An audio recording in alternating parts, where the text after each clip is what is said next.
We're live.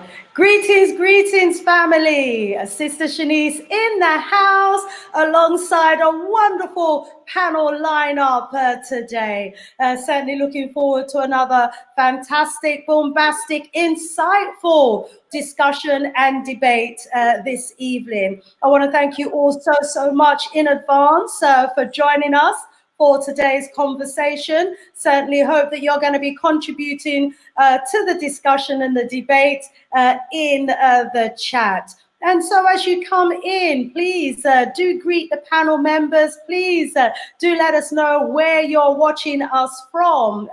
We'd very much like to get an idea of our global reach. And as you can see, we've already got Leader Bandaka in the house. We've got Prophet Meduti Kweku in the house. We've got our brother Kabbalah from South Africa in the house as well. So rising up, my panel. We're also expecting a couple of other guests to be joining us throughout the evening. So family, as you come in, please do give us a thumbs up. Please do give us some likes as well. Would much appreciate love. But before we do the formal introductions, let me just greet my panel members and ask them to, let us know how they are. Leader Bandaka, how are you doing? Please take yourself off mute. Good idea. Tendai Mwari. I am richly blessed and giving thanks and praises unto Mwari Nyakusika, God, the creator of the universe, through Muzimu Mukuru, our great ancestors. Rumbid Zokuna Mwari Africa, to the God of Africa be the glory. Tendai Mwari. Tendai Mwari, hey, yes, and may Mwari continue to richly, just shower you, with strength, with good health, with power, with insight, foresight, hindsight, and everything else. You and the entire family. Welcome, Black, my brother. Prophet Meduti Kweku, how are you doing, my brother? All tips and greetings in the name of the creative force of the University of Omnipotent Being, that which is greater than ourselves, who has many names. Oludumare, Nkulokulu, Kwame Blafo Ashe, Mungo, Onyeme, Amenra Ashe. I'm in good spirits, sis. I'm with my brothers and I'm with my sister, and we're discussing things that affect our people. And we're doing it on our own platform. And I'm so grateful for the opportunity to contribute with such an esteemed panel. Okay.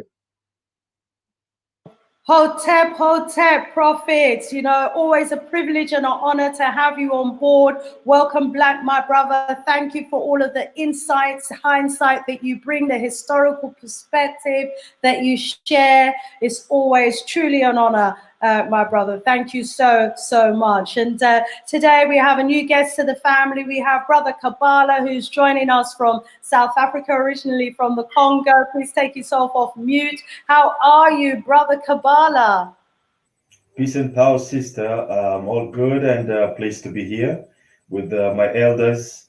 I hope this is going to be a very fruitful and productive discussion. Thank you very much. Thank you so much as well for joining us, my brother. Yes, certainly looking forward to a fruitful discussion again this evening. It's going to be part 2 to the conversation that we started last strong, which was indeed a very insightful discussion indeed. It's a big topic, a very big topic. And we're talking about, to what extent does Africa really need foreign investors? And it's such a huge topic. We weren't able to get halfway through it. We couldn't even get a fraction of the way through it, but it's such an important topic. We need to touch on it because there is this perception, isn't there, that Africa needs the rest of the world to come in with their foreign investment to save Africa. We need saving. The richest continent in the world, with the richest history in the world, the creators of civilization itself needs now the rest of the world to come and save it. Really? So we're having this discussion about this kind of, perception that has been created. And we're going to continue that discussion today. But before I do, let's go to the chat and find out who we've got in the group at the moment. Right. We've got Stolen Earth saying, greetings, family.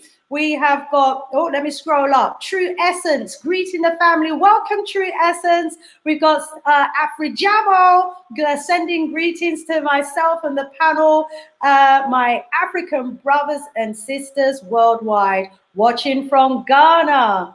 Rise up, Sister Afri-Jamo and Ghana. We've got the God in Me 31 saying, good afternoon, African kings and queens, and rising us up from New York City. Thank you so much. We've got Africa is the Future speaking Shona Mandaka. Hey, yes, another Shona speaking person in the house. Are you from Zimbabwe? Where are you from? Rise up, rise up. We've got Isaiah in the house, greeting the family. We've got Africa is the Future, saying Tenda Mwari, means thank God. We've got Stolen Earth, greetings, family. And we've got Africa is the Future, saying Mutsi Mukuru, spirit of the great ancestor. Hey, a number of Shona speakers in the house, brother leader. We've got Derek Hawker sending greetings to us from Brampton in Canada. Rise up from Canada. We've got Afri-Jamo again saying, greeting brother Kabal. We've got Audrey, we've got Lily in the house, we've got Yolanda. Where are you watching from? Let us know. And Paul Grant, rise up, brother Paul. We know from the UK. Hey, how you doing?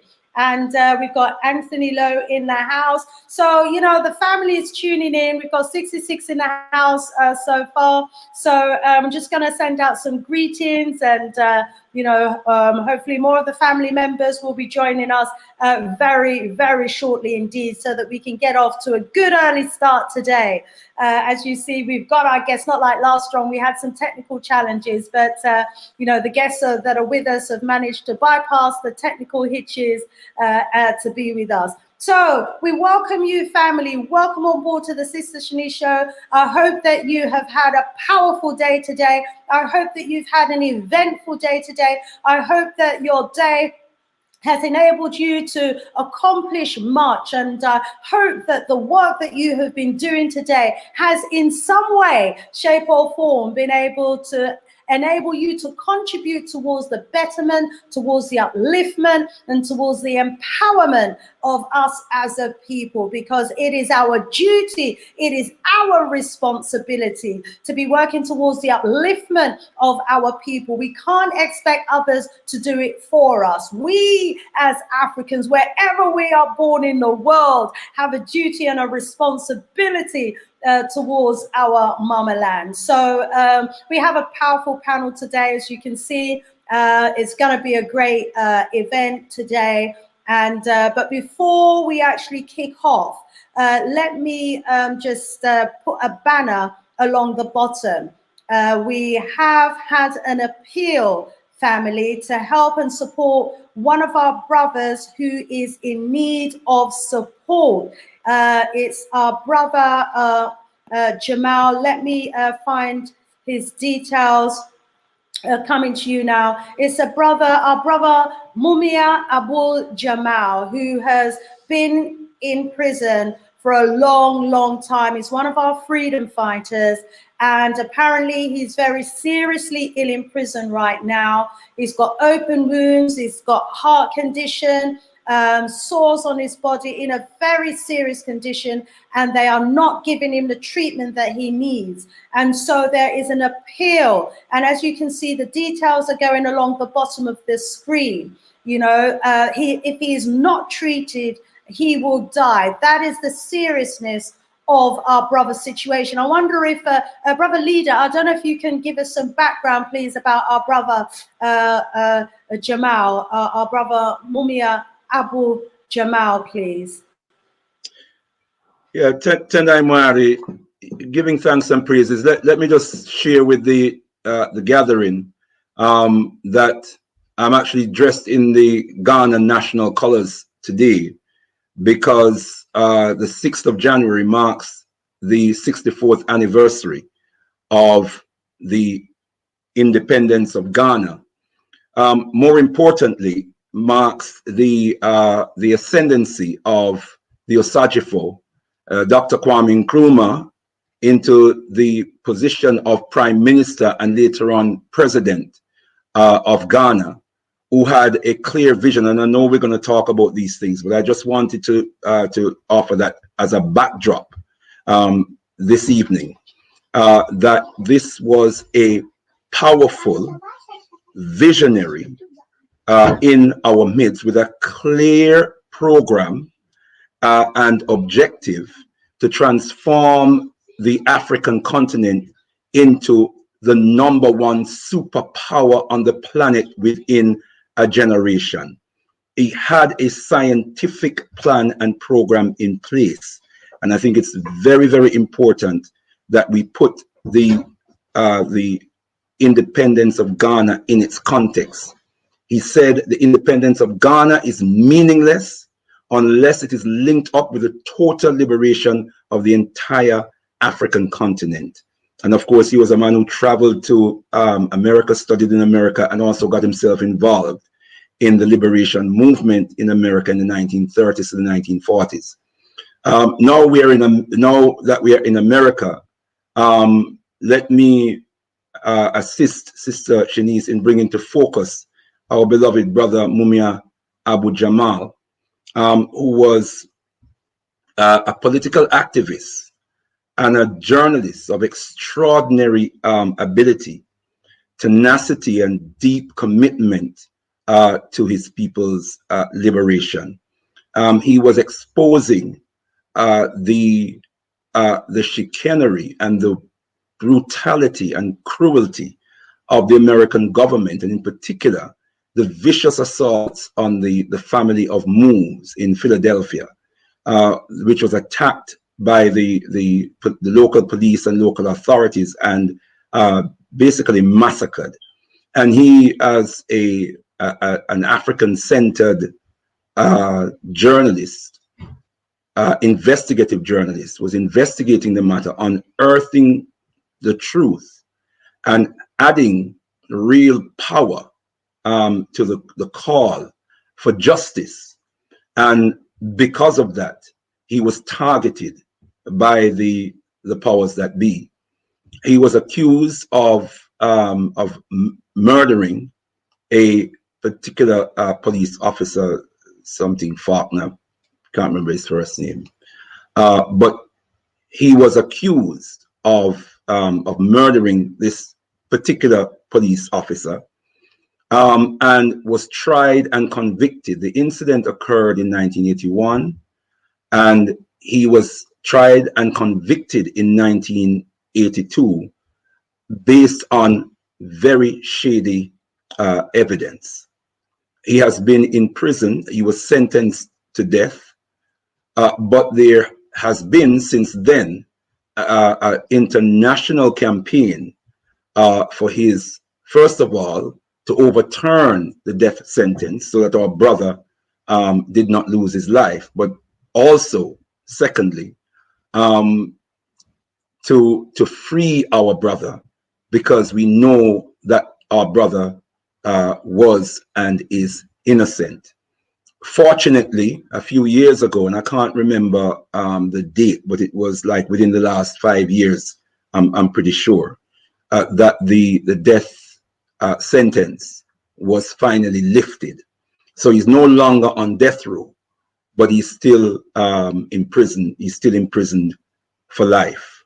Now he's fighting for his life because we have learned within the last couple of days that his health has deteriorated and that he's being denied proper medical care.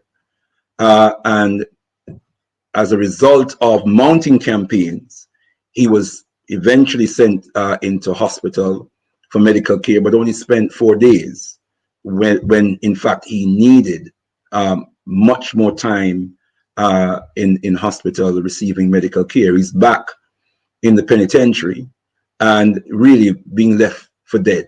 according to the reports that we are getting.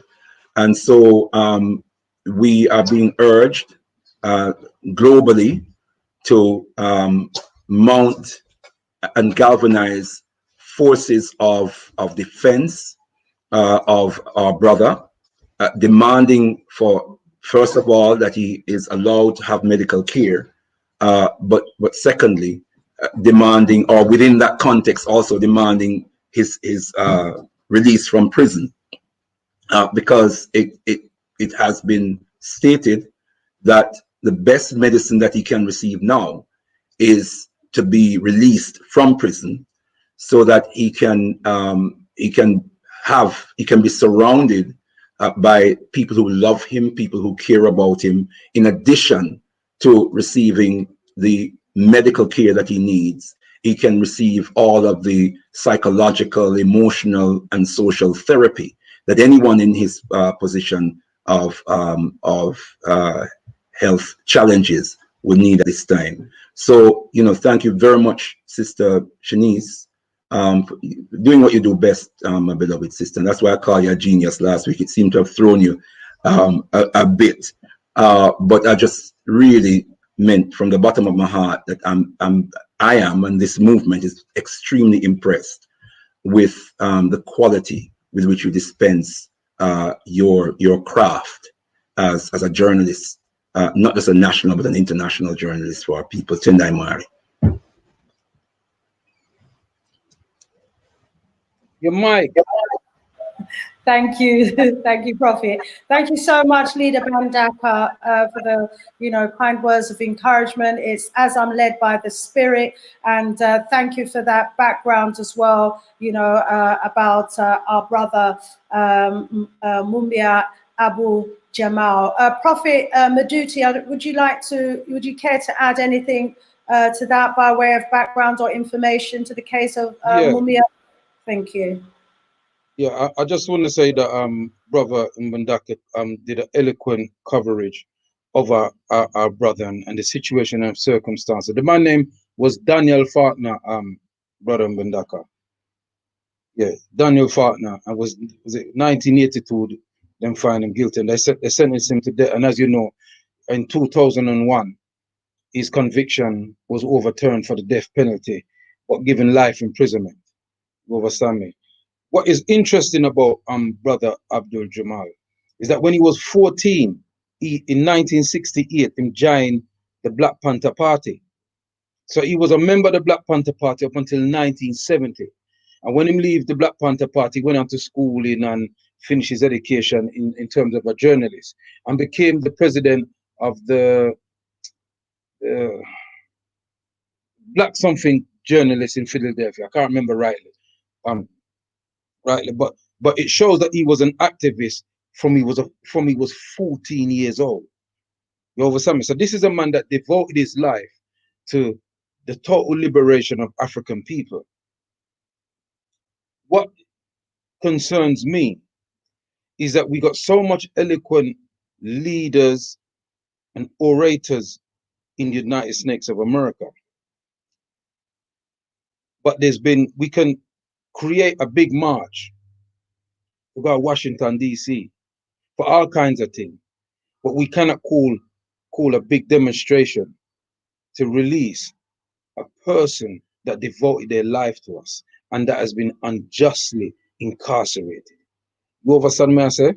And that leaves a bittersweet taste in my mouth as an African who lives here, who we always try to do our best. Those of us in the activist community within Britain, to stand up for people in our community who's unjustly attacked by the state.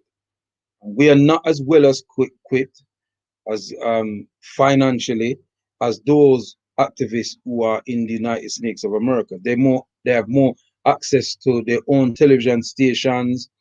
They've got they've got judges, they've got all kind of attorney and mayors and the whole shebang. They've got big organizations, quite affluent organizations and great leaders. But yet they can't come together to release Brother Abdul. All we can do from this side is give our orators support, and anything that we can do. If there's a petition, we're willing to sign it. We don't hide who we are. We are Africans, and we support African people anywhere we see injustice to African people in the world. And so therefore, our brothers and sisters in the United States of America, they have to really stand up and be counted. I say it straight. You know, we have a whole heap of them out there, a bag of them.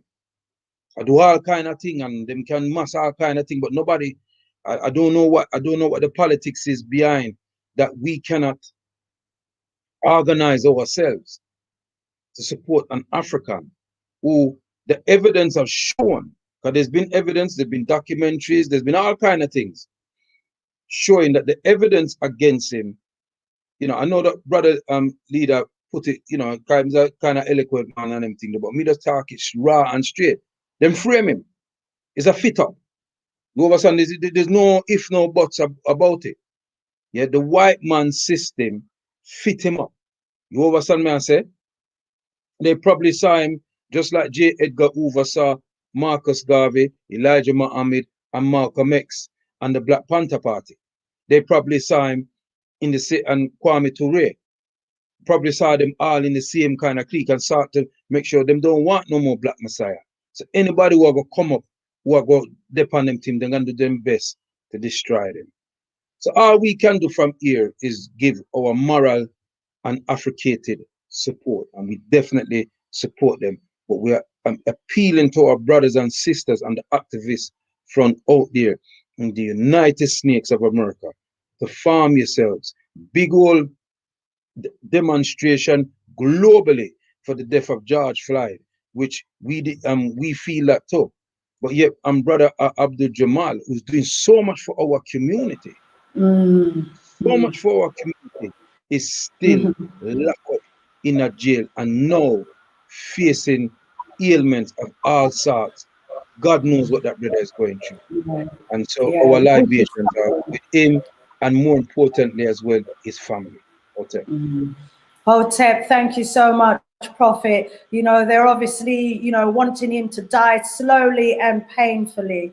And, you know, so our intervention is absolutely critical. The information going along at the bottom of the screen, family, please make a note of it. You know, these are the links to, you know, make your voices heard. These are the telephone numbers that will take you, I think, is into the penitentiary where he is, or to the mayor's office. There's a contact form there. If you take the web address for that contact form, you can make a presence felt. There's an email address. There's the Twitter, you know, that goes through to the corrections penitentiary where he is. You know, please take the contact details and take some form of action in support. Basically, just calling, you know, on the governors there to release him so that he can get the hospital treatment that he needs. Brother Kabbalah, I don't know if you're familiar with this particular case, and if you are, if you would like to add to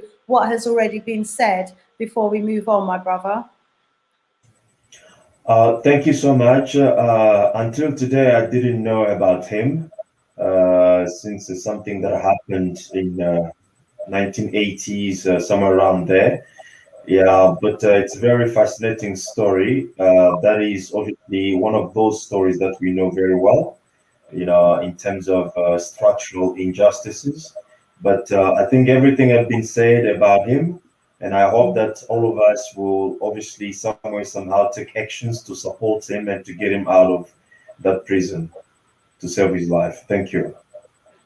Thank you so much, my brother Kabbalah. And yeah, he may well have been in prison before you, and maybe some of our viewers, you know, were even born. That's how long he's been imprisoned for. And as Brother Kwaku was saying, you know, framed. He was framed because he was considered to be, you know, too powerful, a black man. And so we can't allow our brother, you know, to just dwindle in prison. And, you know, our brother's calling on all of the Americans in their powerful positions to put, you know, some energy behind this particular case.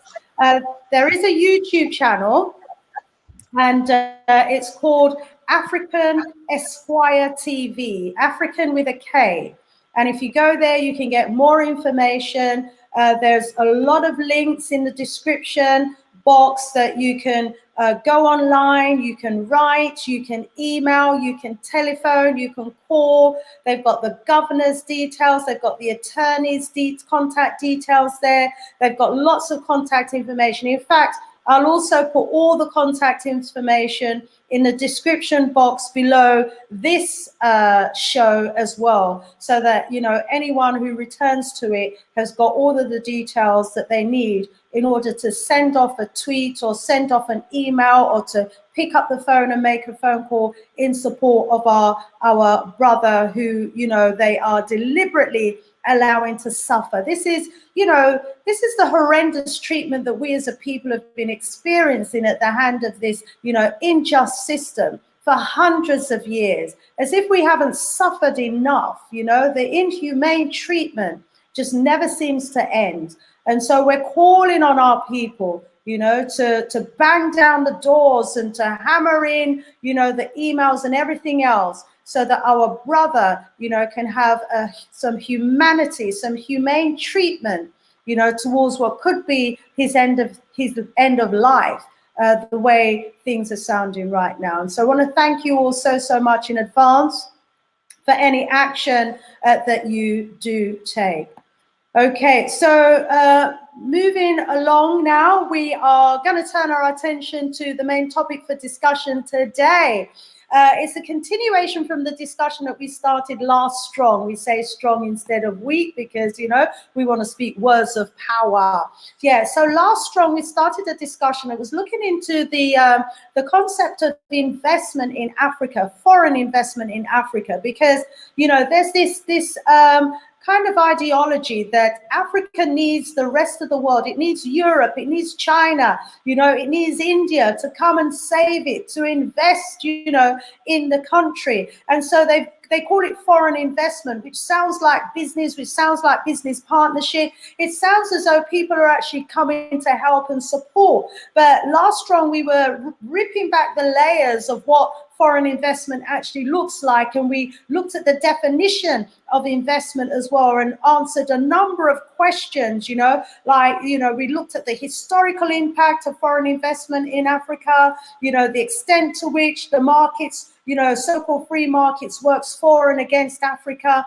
And we could see, you know, that the disadvantages, you know, from this so-called foreign investment were actually stacked up against Africa. And the evidence of it is still a reality until today, because, you know, 50 years, 60 years on since so-called independence, we were seeing, you know, more factories and jobs being created and infrastructure being built in the very early days of independence in Africa, you know. And then after the assassinations that we talked about of so many of our great leaders, you know, at the hand of European colonial powers who didn't like, you know, the progress that was being made in Africa, we've seen, you know, a slowing down of African infrastructure, African development, and continued exploitation. And so we were looking at what foreign investment really needs and the extent to which it can or it cannot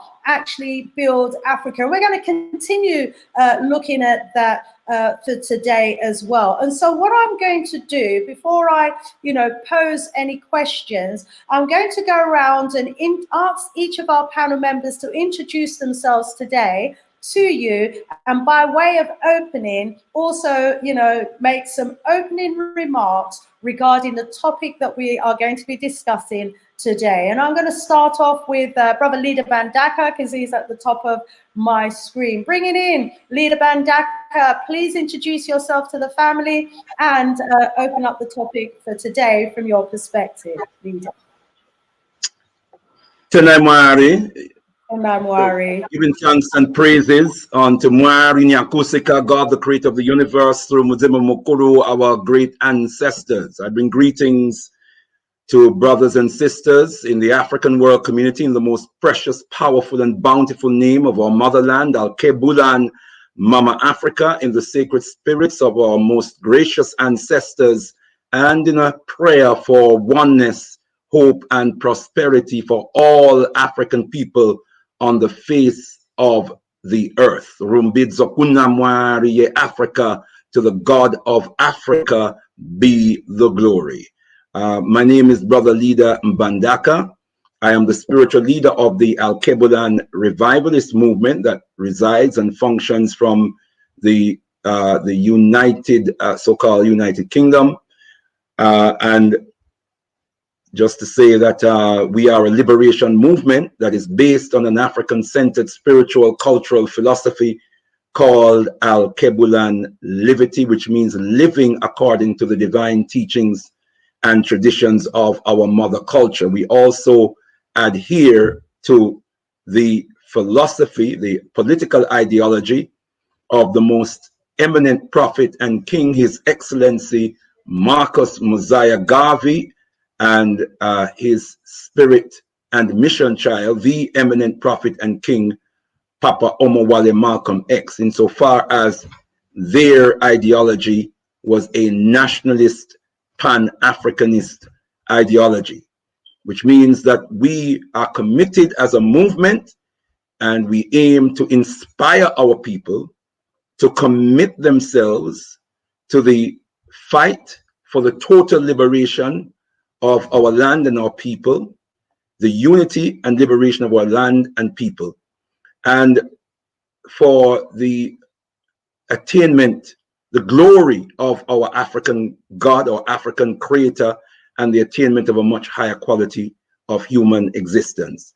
And when we talk about Pan-Africanism, we are talking about the total liberation and unification of Africa and all African people under an autonomous Maatian world system, an autonomous Maatian world system.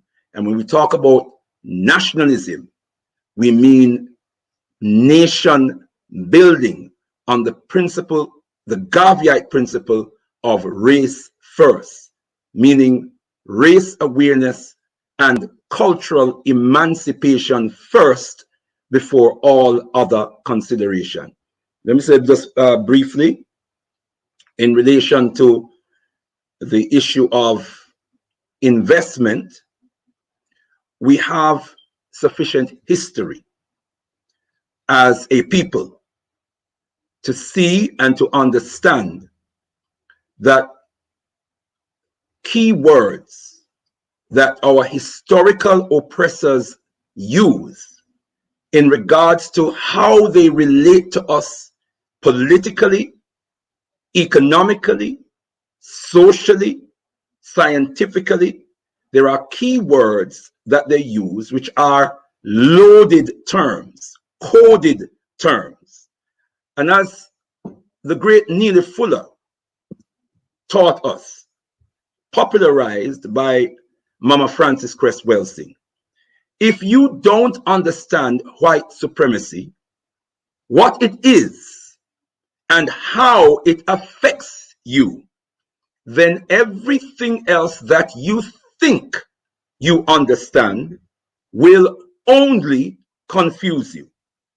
So if we don't understand that when the European talks about investment in Africa, that investment is a code word for economic warfare, waging economic war on the African continent, waging economic war on African people. When they say investment, they are talking about corporations bully riding African economies and subduing African economies to function purely as some kind of ancillary entity to support these global these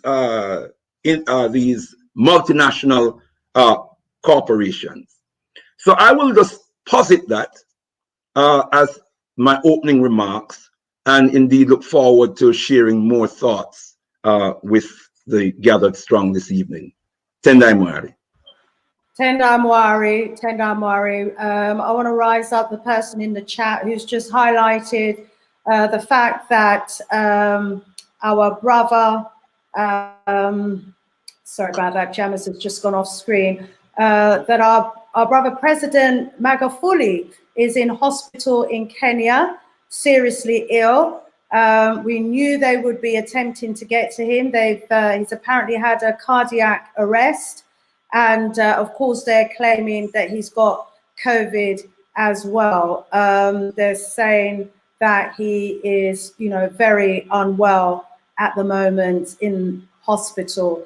And, when I look at the number of African people in senior positions, ministers, former presidents, parliamentary people who, have been taken out over the last couple of months. And, if I was in any African government position right now, I wouldn't be taking any water, eating any food or anything, from any council meetings or anywhere, because the number of deaths that have occurred in Africa over the last couple of months and the claims that it's being made to be COVID, to me, it just smacks of some covert operation that's happening. We knew our President Magufuli would be in danger because of the stance that he's taken against COVID.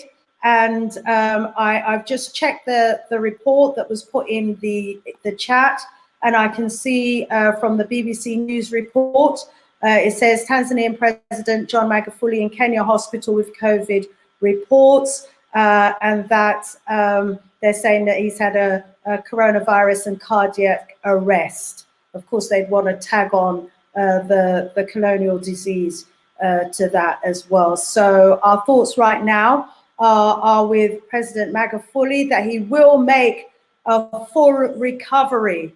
Let me go over to Prophet. Please introduce yourself, my Prophet, and feel welcome to comment on that news report as well, if you want to divert or if you want to stick to topic. Over to you, Prophet Maduti. Kweku. Yeah, Otep. I'm not going to go through the greeting things. I think we've done that already. I'll just say, Maduba Fu, Awon, Baba, Babawa. We hail our ancestor. Timaji Laru, Kutu Kutu, Uludumare Jaw, Jakimba. That means, may the path that we take be a prosperous path and be guided and protected by the creator of the universe. If you remember the show that we did a few weeks ago, Sister Shanice, we warned the elder, and I was specific. Be mindful of those around you, because they're going to send them. This is their new weapon, you see. If you look at certain of our leaders who they have not been able to overtly assassinate, right? Khalid Muhammad, Jova someone saying, Ishaka Musa Barashango, all of these people, them heart attacks. This is their new weapon. I say this all the time, and I will say it again to the African world. Do not underestimate the level of depravity and evil and advanced technological ability to come at us from these people. This is an attack on President Magufuli, is an attack on the entire African world, and especially Pan-Africanist Africans, as my brother said earlier. We know these attacks. You see, when me all them something, I know, me not shocked. I'm not surprised, because me know it coming. Because they've got to make an example of him, because he's embarrassed them to the world. And believe it or not, it ties into the subject that we're talking about this evening, in terms of destabilizing Africa. Africa in the DRC, as the panel is probably well aware, they found a mountain of gold, like a mountain. that is 60 to 90% gold. And there's been a gold rush. It's in an area called Kivu in DRC. And the government has had to stop the people them from coming and just dig out the mountain. But I'm wondering if that government is going to be so stern when foreign supposed investors come and say, oh, let us do it because we have the technology to take it out and you can get this and rate it. And don't be surprised if you hear destability in Congo again. Because this is how they do it. They come and they create coups on the motherland. And when they create those wars and those coups, and remember last week, we were speaking about Africa. Brother Mundaka mentioned that. They have got all their little American bases, them French bases, them Belgian bases, them English bases, all over, dotted up all over Africa. They do not pay for no natural resources that they take out of Africa. Let me repeat that. They do not pay to take no natural resources out of Africa. What they do, they come with their supposed investment. Yeah? And what they do, they say, well, we have all the equipment, we have all the technological know-how to get your resources. So here what we will do. You don't have to give nothing. We will do all the work and give you a percentage. Magafuli, when he came to power, took on a Chinese company. He took on a gold company and demanded more money for Tanzanians than they were getting before.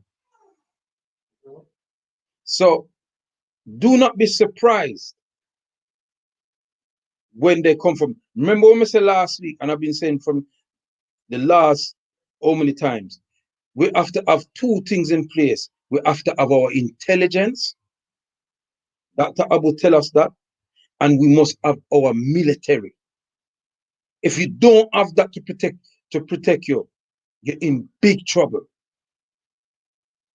You have to have those two things in place so that you can protect whatever it is you are doing. I'll leave it at that for now.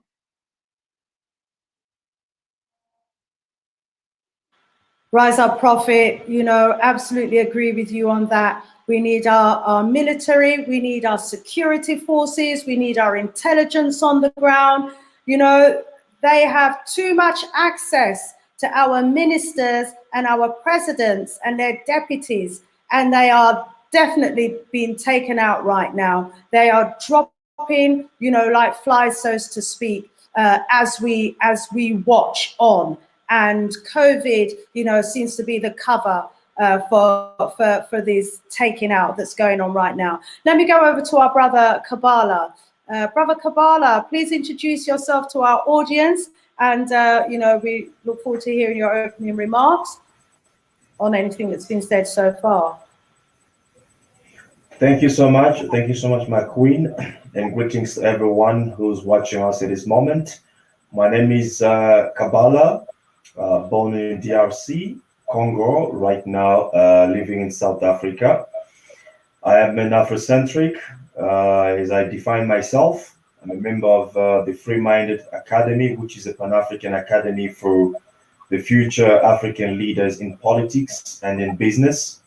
And added to that, I'm a member of ACUP, which is the African Continental Unity Party, which is the party that we have just formed recently, 3 months back, with fellow Africans around the globe, which aims about creating a uniform dynamics around the continent so that our energies, skills, and activities can be streamed in one direction, as to rebuild the African global power base, because we have resources in Africa, we have manpower, we have skills, we have intelligence, but we don't have the power to utilize all the tools that we have in order to bring the kind of life that we want in Africa. So the first thing that we want to do is to, which is our vision indeed, is to build the African global power base, which is obviously, as I said, the vision of the African Continental Unity Party.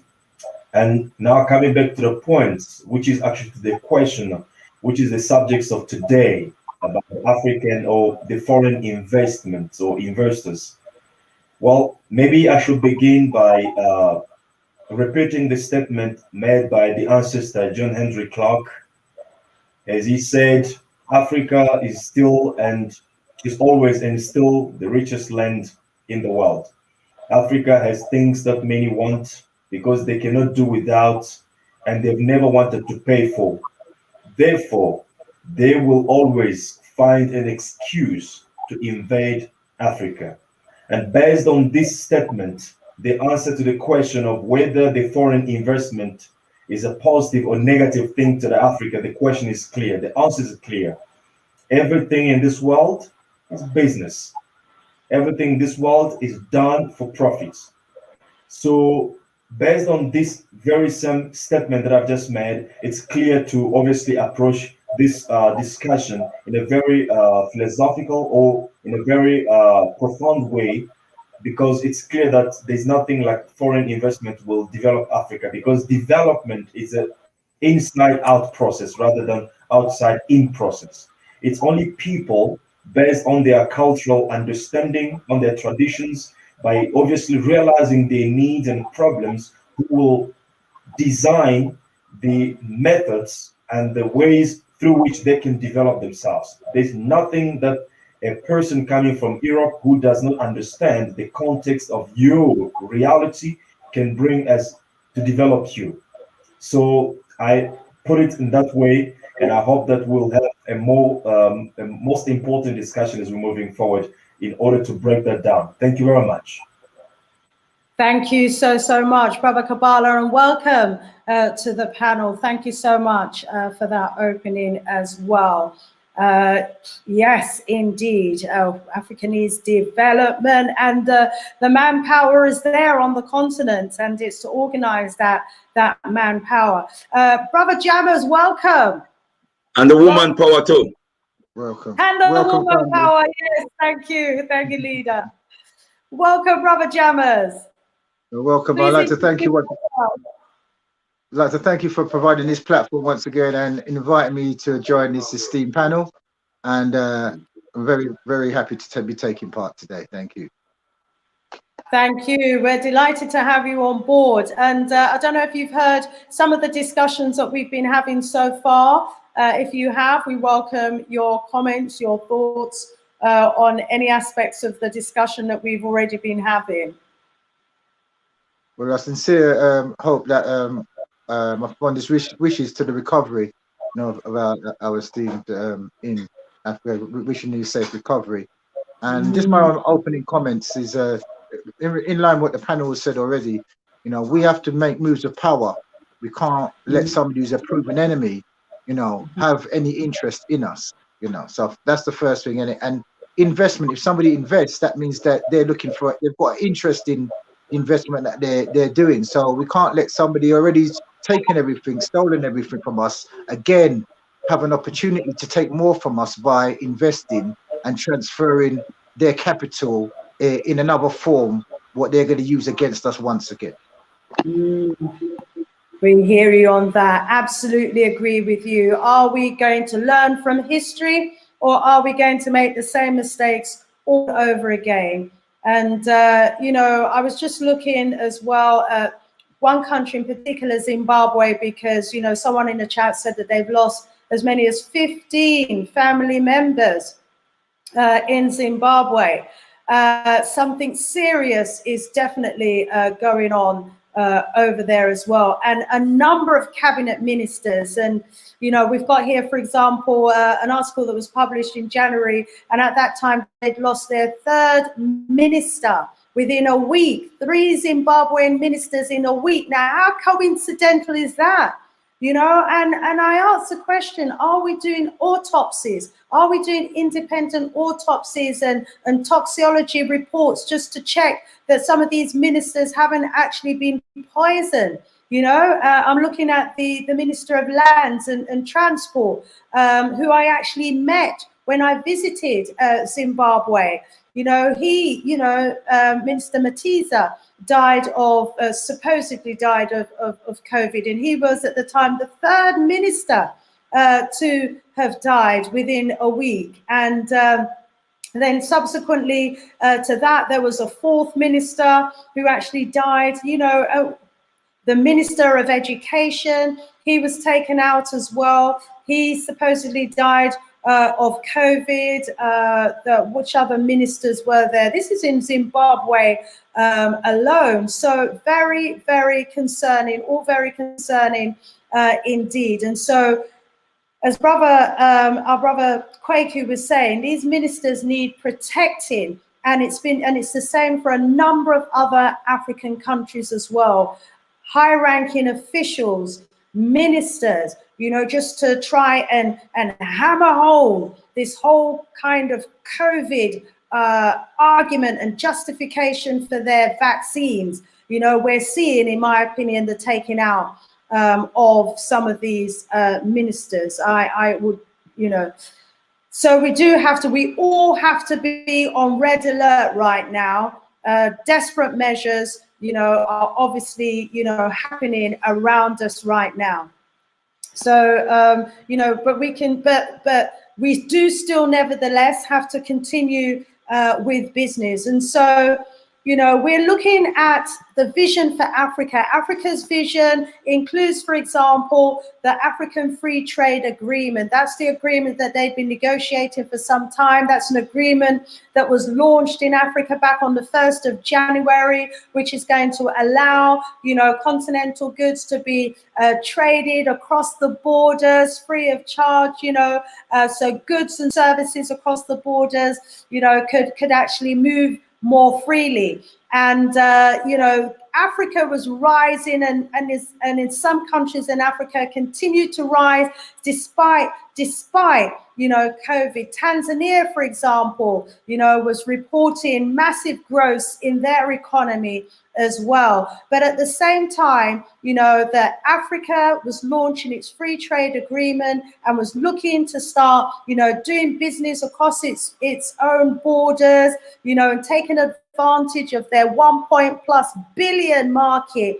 We're seeing England coming in and doing deals with individual African countries as part of its post-Brexit trade. Obviously, it's leaving the European Union, it's leaving in debt. The bottom has fallen out of Britain's economy. They desperately need to be making new trade agreements with African countries. We reported in our last discussion about the fact that they were trying to sneak in, you know, appendices to documents which would give them 25 years, a quarter of a century worth of free trade and goods between Kenya and the UK. And we know that they're brokering other similar deals with other countries such as Ghana, you know. So on the one hand, we've got Africa trying to move forward with its free trade agreement to do business, you know, for itself, by itself. And then we've got these outside forces trying to get in with these unilateral agreements to undermine Africa's free trade agreement, you know, and to continue, you know, with its exploitation. How do you think any country could come to England and want to trade with England and not pay any taxes and not pay any duties? It would be absolutely unheard of. But these are the deals and the negotiations that are going on right now between the UK and other African countries. And we want to put those African countries on red alert and say to them that they should not, you know, be entertaining these sorts of agreements that are, you know, just so one-sided and so detrimental, you know, to Africa. And just to let Africa know as well that, you know, that there are meetings that are happening in the West that is talking about the fact that Africa is the place to be doing business. Africa, they're saying, is the place for sustainable corporations to be developing their strategies, their economic strategies around. They're talking about Africa being the most profitable region in the world. They're saying that now is the time to invest in Africa. They're encouraging their foreign corporations to come into Africa. At the same time, that at a business level, they're having these high-level discussions about the potential for investment in Africa. We see them knocking on the doors. We see the UK ministers knocking on the door. We see, you know, ministers from around the world and presidents from around the world knocking on Africa's doors to do business and coming in with these really, you know, awful deals. And then on the other hand, you know, they're coming with vaccines for the population. They're talking about the need to improve poverty within these countries because obviously they want to maintain the impoverishment. And we're reading the geography reports in the major newspapers about Africa when, you know, they're talking about on a business level how Africa is the place to be doing business. So we're hearing this contradiction in the reporting. And so we're going to go around the group right now and hear from our brothers what they consider to be the real deal regarding doing business in Africa at the moment. And let me go in the opposite direction, starting with our brother Jammers, if I can. Brother Jammers, what's the real deal in your opinion with regards to doing business in Africa, and also with regards to how we entertain or not entertain so-called foreign investors? Well, firstly, we have to recognize who we're doing with business with. We have to question the intelligence of the person we're doing business with, and also question our intelligence. The first thing is we have to see how they look at us. Look at the word foreigner, and you'll see that they're calling us an enemy, and they're calling us the N-word in the word foreigner. That word has encapsulates what they think about us. The first two letters of the word foreigner, the sound it makes is foe. So immediately when they're looking at you, they're seeing you as the enemy. We have to really be aware of how they're looking at us. So they see us as the foe. It's in the word foreigner, where the foe reigns. So this is what they see us. They see us as an enemy. So now that's the code word for them to see us as an enemy, so they know how they're going to act. We have to be aware what's hidden in plain sound so we can counteract their agenda. And who are they reigning over? Look at the word reign. Reign means when you control something. So they see the enemy and they want to control the enemy. They see us as a foe, and the foe is also your vibration and the way you move your whole custom. So they want to take reign of us. What are they taking reign over? The word reign is R-E-I-N-G-N. It's a code word for N-I-G-E-R. The same 5 letters make the word N-I-G-E-R. The only thing that they can control, have reign over, is the person with power. You're not going to hold anything that has no power. We have all the raw materials. The code word for raw, when reverse it, is war. So all war is fought over our resources. So these are enemies. They see us as enemies, but we can't see us as, once again, inside the word reign is the N word, N-I-G-E-R, the Niger. So they see us as the enemy. So that's the first thing. We have to recognize the intelligence that these people are attacking us mentally, physically, spiritually, anything, in any which way. They have no mercy. The only reason why they're doing what they're doing, again, we have to question our intelligence. If the house is burning down, sometimes you can't analyze the fire. You just have to put the fire out. We can't go by the laws that they've given us to lure us, because inside the word Lord, it makes the sound lure. It's a trick word that they've taken all of our things, and now they've made up these criminal justice system for themselves to keep the things they're stolen from us. So that's the first thing. The next thing is the word, as has been eloquently said already, the word invest. If somebody's investing you, it comes from the word clove in you, comes from the word clove, and it's also a military operation as well. If someone's investing in you, they can easily take away the investment that they've given you in the first place. So that's the opening statement, that once again, we have to question the very laws that we're abiding by. We have to counteract the laws and come up with our own code of practice, our own way, and get us all to abide by our own code of practice. That's first. Thank you. Ashe, thank you so much for breaking down, the word foreigner there and investment. It gives a new insight, doesn't it, into what the word foreign investment is really all about. Thank you for that, Brother Jammers. I'm not going to comment further because I want to move swiftly around the table. Let me go over to Prophet Kwaku. Prophet Medusi, bringing you in. Thank you. Yeah, Otep. You know, because we live outside of the continent, and not enough of us travel to the continent, we assume that the continent is sitting down there waiting on people to come and develop it. When the continent has been developing itself throughout all these proxy wars that's been going on. In Nigeria, they've got a car company called Innoson that manufactures car to a very high standard. They have a car manufacturer in South Africa. They have one, I think, in Morocco, another one in Tunisia. I think Ethiopia is creating a car, and even in Ghana, they have Katanga. So right there, I think what we Uganda need have to one do, as well. and Uganda have one as well. Yeah. And what we have to realize that we have these things going on in Africa, but because the Africans in the diaspora are not aware of it, the Europeans know about it, and they make sure to keep that quiet. This is one example that we don't need their investment, because imagine that, in Africa, they might make car. Them don't have to import no iron ore, no aluminium, no copper, no cobalt. Yeah. Them don't have to import none of that, because them have it all there. It's there already. So they could make high quality cars for far less than the price that the foreigners, these so-called foreign investment companies, are making. Because it's there, Australia and parts of South America, where most of the iron ore and them things come from. Where the Chinese, the Japanese, and all these people who are high in technological advancements and development.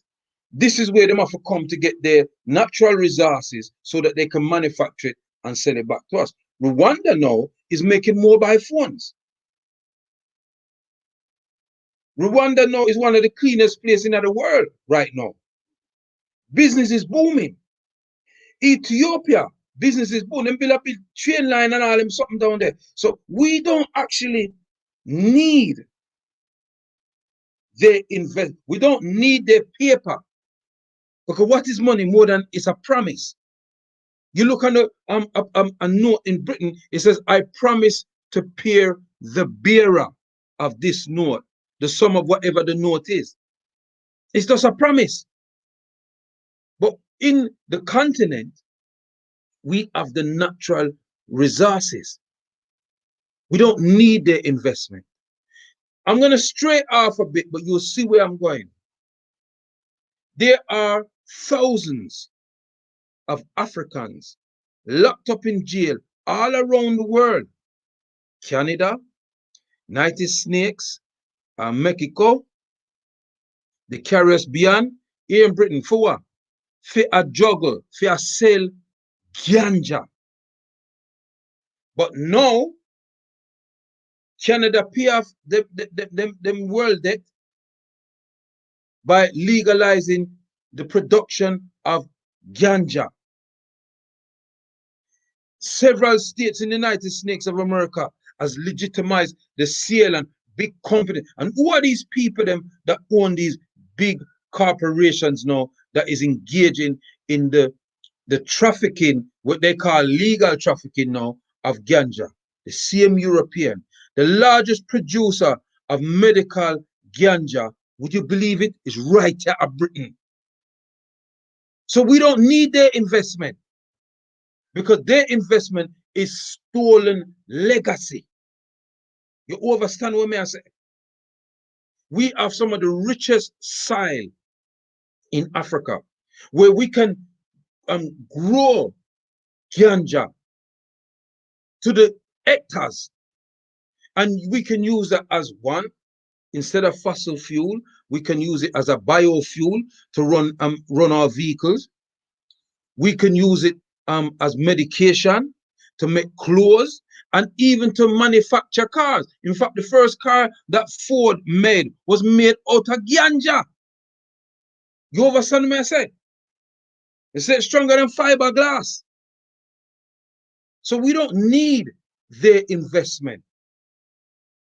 They need us to fool us to take their investment. Yeah? Because they might come in. And just like what Brother Kabbalah said, them no need for come in from outside. We don't need them.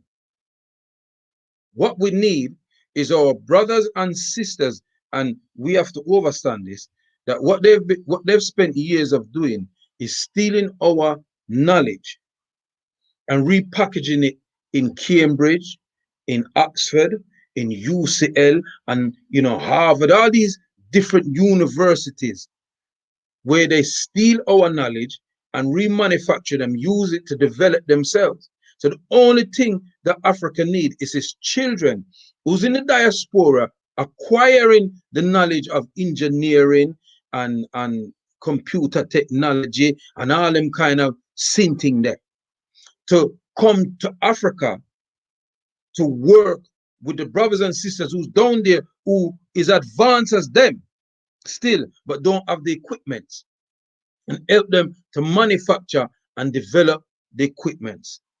So yes, my sister and my brothers, we don't need their investment.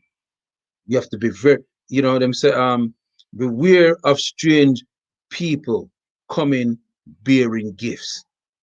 The last time they did that, we end up on a flipping ship. Millions of us. Hotep. Hotep, Prophet, thank you so much. Brother Jammers, we seem to have a problem with your stream dropping in and out, but I'll continue to add you back when we get you back as well. Thank you so much. You're right. Africa doesn't need the world. The rest of the world needs Africa. We have the raw materials there in Africa, and we have the intelligence. Our brothers already manufacturing cars. We've got car factories going on. I was interviewing someone here in the Gambia who's got a tomato puree factory going on. We've got factories. We're doing it up and down when we're left alone. Come in. My apologies. I will urge our people who's watching, just go and research and look at the type of cars that they kind of know he that carrying up. I don't know he that car them are making up. Proper things man are making up. So I want people to go view and watch them thing there. A proper car man are making a man better than Mercedes and all them car. Pretty car. But here when we want to ask you, Prophet, how we not see them car there in England? How we see the cars that are made in Europe, in Africa, and we don't see the African cars in England and in Europe? You see? Well, maybe you wouldn't even know maybe, that they have a nice car like you that. Even know. You wouldn't even know. You wouldn't even we know. Don't know what. Oh, and the next thing that I would like to say, permission given by the rest of the panel to speak. Yeah. Got you. Right. What we have to be very mindful of, and you touched on it earlier, Sister Shanice, that the so-called Commonwealth have never been disbanded. And so there is nothing common about the Commonwealth, because Elizabeth of Windsor is the head of that Commonwealth. Her and her family and her dignitaries and our cousins and our friends and her investment people them screws the Commonwealth for their resources and their financial benefits. That's the only thing that's common about the Commonwealth. It's almost like the British Empire, the pseudo British Empire. It's not the empire like it was before, but it's some little backdoor business and all them something going. You understand me? And anybody who's supposedly in any of those Commonwealth countries don't do as they are told. They end up all of a sudden Baba Magafuli now sitting in hospital and all them something there. And Yeah. it's so ironic that that they're saying he's got COVID. That's It's so right. ironic in a country, Yeah. that the levels of COVID is so low, you don't need to talk about it. Right. Remember what they did to Dr. Sebi? Remember what they did to Professor Saleh? All these great minds who were doing great things, all of a sudden, them die of the things that they were saving people of is a way of them destroying the character of these people and destroying the promise that we have. And we have to be very, very careful. I'll let my brothers come in. Yeah, for real, for real. And even when I think of Muhammad Ali as well, you know, who on the Parkinson show, you know, basically ridiculed Parkinson. And what did they give him? Parkinson disease. This is, you know, the sinister kind of, you know,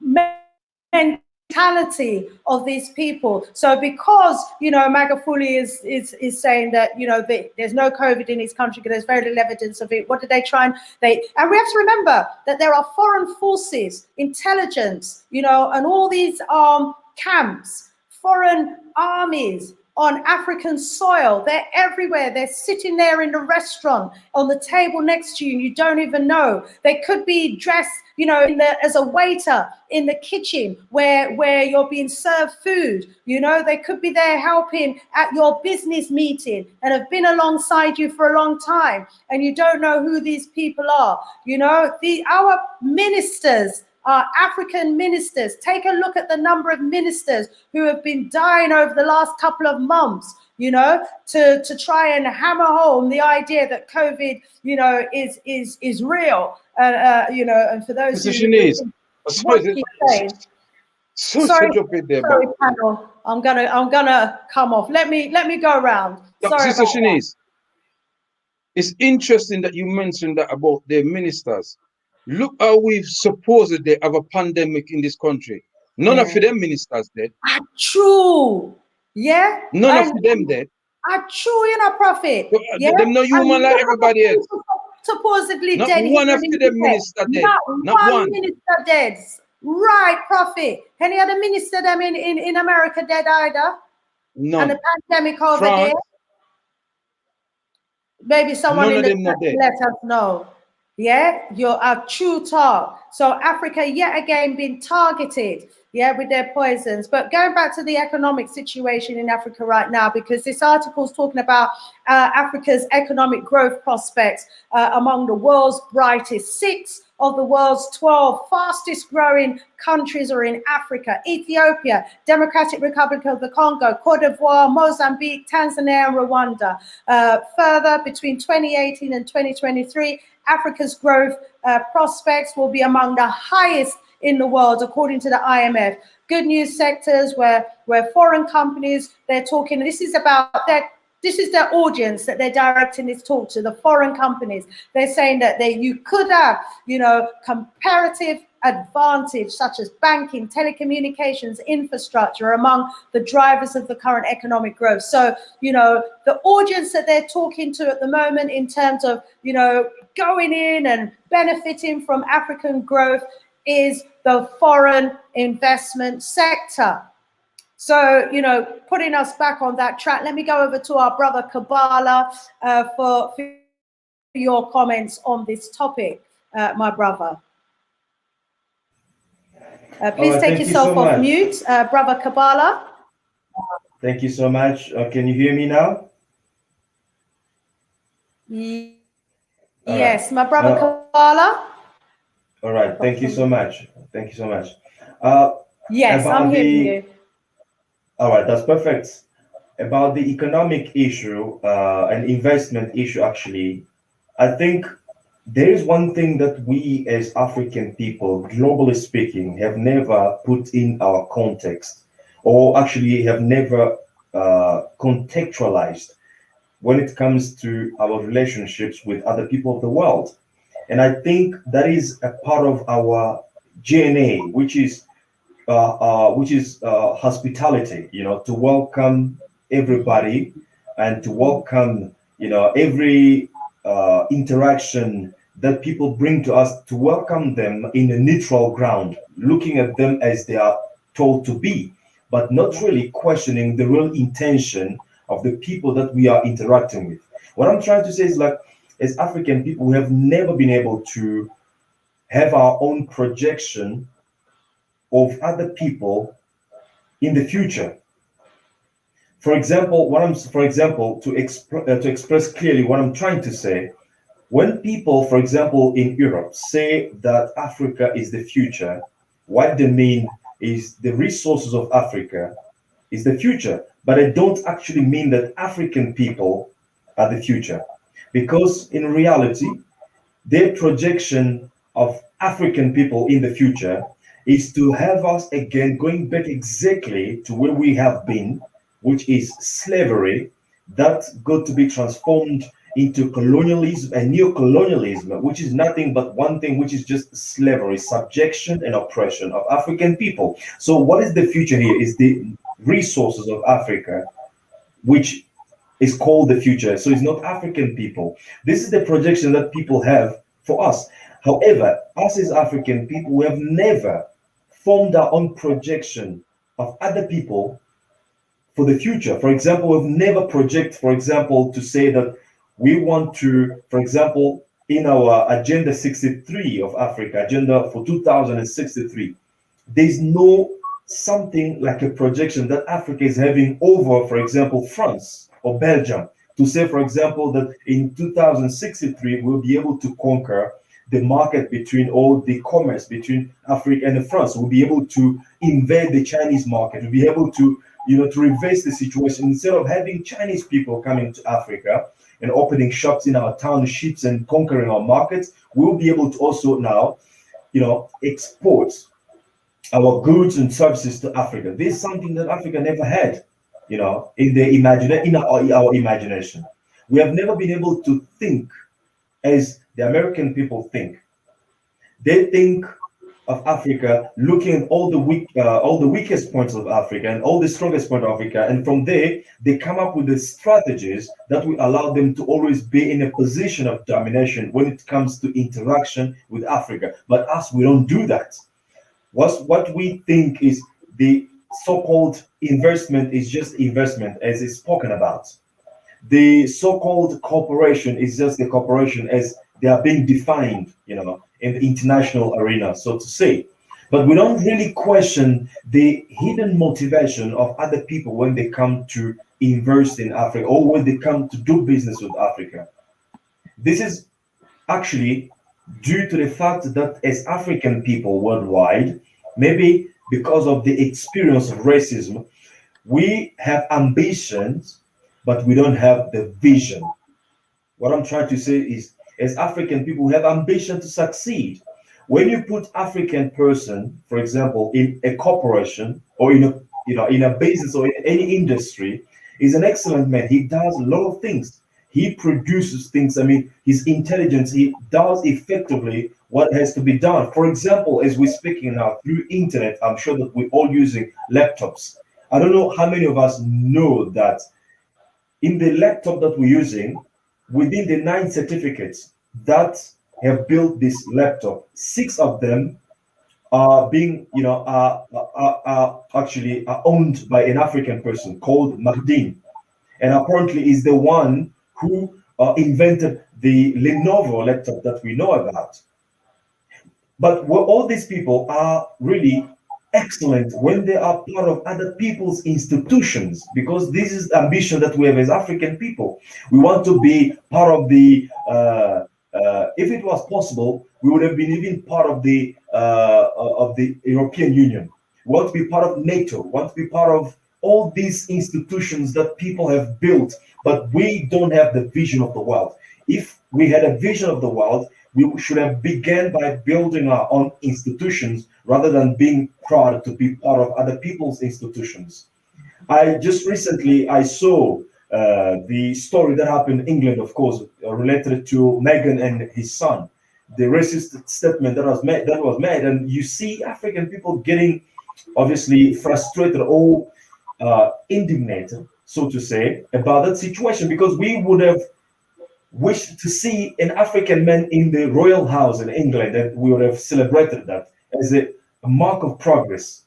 And also, one day, if we get to have a black person who becomes a pope, it's going to be a big celebration in African community, simply because we have ambitions to become excellent in other people's institutions, but we don't want to build our own institutions. And based on that, people will always take advantage over us. And what we talk, when they tell us about investment, for example, foreign investment is never going to be beneficial to us. It's going to be only other people taking advantage of us, taking our resources and building building the technologies with these resources in their countries and bringing the very same stuff in Africa. And African kids can look at all this stuff and think all the good things are coming from abroad, because they don't see that our land is what actually possesses all these resources that build technology that we are enjoying. So what I'm saying is, in order for Africa to shift this paradigm, this reality of the so-called foreign investors, we have to begin by building a vision. And in order for us to build a vision, we must build the global power base, the vision to conquer the world, the vision to reposition ourselves in the center of the world discourse, economic discourse, military discourse. And in order to finish about this issue of economic, Africa will continue to be taken advantage of if we don't do one thing which is very important. And that thing is this: whoever wants to build a strong economy must be first beginning to build a protection system to protect and defend himself against his oppressors. The reality, the interaction, everything in this world is about economic power. And whoever who wants to emerge economically becomes a threat to the one who is got already a position of domination. For example, China today is having a situation, it's being demonized.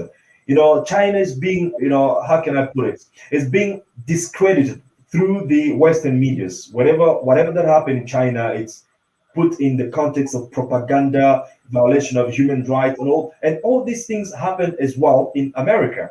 And the reality is, China is becoming the economic power, and that becomes a threat to the American hegemony. Therefore, it must be discredited.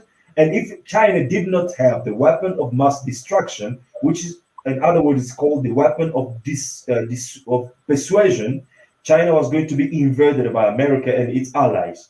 That's what we have to realize. If Africa wants to build the strongest economy, it must begin by building a defense system to protect itself against the oppressors. We just saw it in 2011 when Muammar Gaddafi came up with a very noble idea to help Africa develop economically.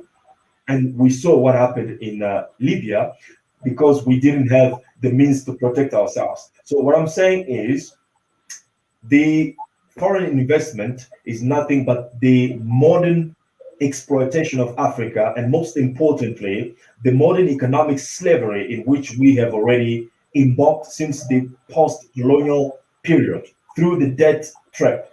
And for us to change this situation, we must form the vision of the world. We must project our vision of the world to say that in 100 years from now, Africa must be able to dominate this area of life and that area of life. And from that vision, we will have a certain way of doing things that obviously going to dictate our life and will change our destiny. Thank you very much. Thank you very much. It's good to hear, words of wisdom, from the young people, from the members of the panel. Yes, Africa needs to have a vision for the future. Africa needs to be projecting its vision for the future on the world, rather than having the world projecting its vision onto Africa and its institutions and everything else onto Africa. Yes, indeed. Rise up yourself, young Kabbalah there. Thank you so much for your input. Going over to Leader Bandaka. Leader Bandaka, 6 out of 12 African countries among the fastest growing economies of the world. I've got an article here that's saying that the UK is looking to enter into trade agreements with 14 African countries. Clearly, that's That's just one country looking to have, bilateral trade agreements with 14 Africa countries, to weaken what Africa is trying to do, which would be towards the vision that Kabbalah is talking about, the vision for Africa, the African Free Trade Agreement, the one African economy, one African military, one African voice, that movement of a people. And here we have Commonwealth being formed, separate agreements happening. Brother Leader Bandaka, let's go over to you for your thoughts and comments on the situation that we find ourselves in today and where you think we ought to be going with this whole investment, foreign investment, etc. Leader Bandaka. Yeah, Tenai Mari. Before I attempt to deconstruct that particular point, my beloved sister, let me, on behalf of the Al-Qiblan Revivalist Movement and Africa UK, that's the African people domiciled here in the so-called United Kingdom, send our blessings, our healing meditations to our beloved brother John Magafuli, and send our commiserations to his family, and indeed to the entire nation of Africans in Tanzania who are presently without their functioning leader, the man who has presented a bright spark on the African continent. He has lit a torch on the African continent that has, that is giving some guidance to the African world community. And it is not lost on the participants in this discussion, as I'm sure many conscious Africans around the world, of the kind of chicanery that Africa and Africans have been subjected to for centuries, that would lead us now to be very, very suspicious about the timing and the nature of the diagnosis that we hear that is causing our beloved leader to be in hospital in Kenya. So let me also contextualize the concept of investment and trade and business and other terminologies that represent factors of economics. They're all factors of economics.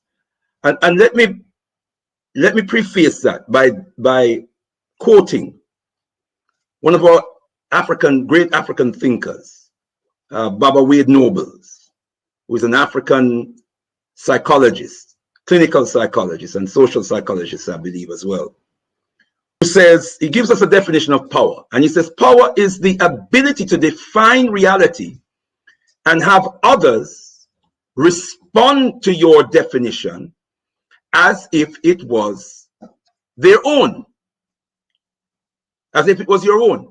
Now, we must ask ourselves, when we talk about investment, trade, business, whose definitions are we using?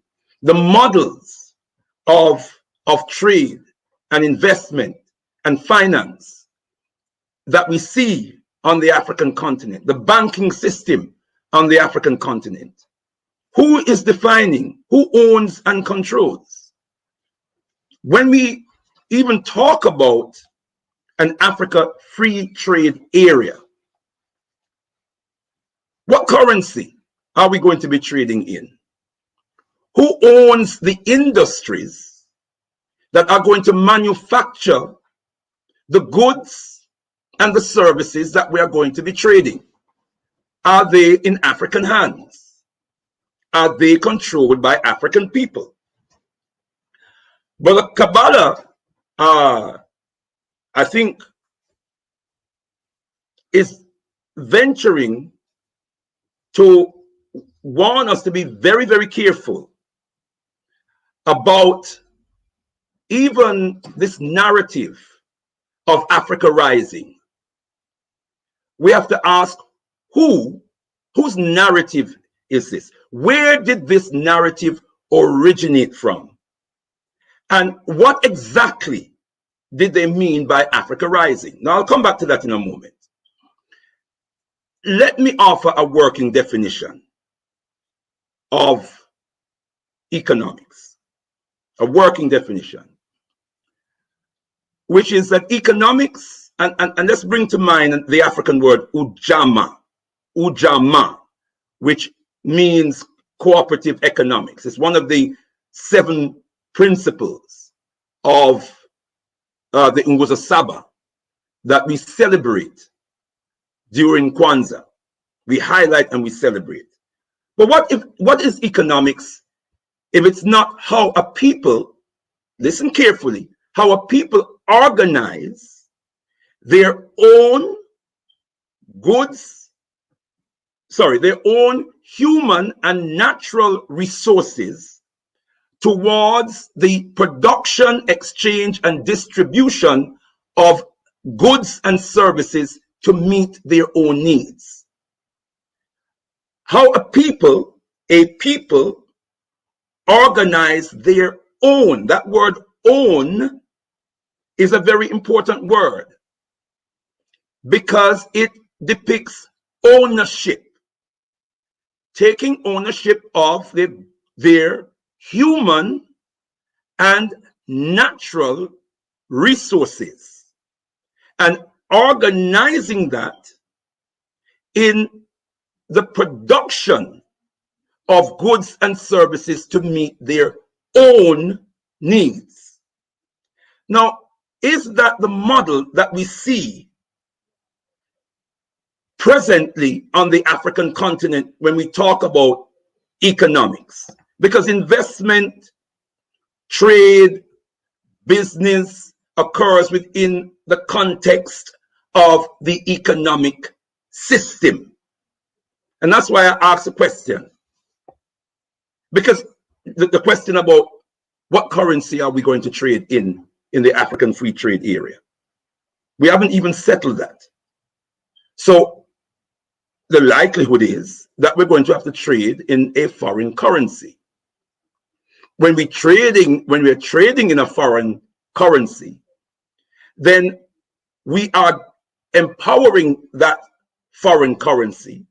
We are empowering the nation that owns that particular foreign currency.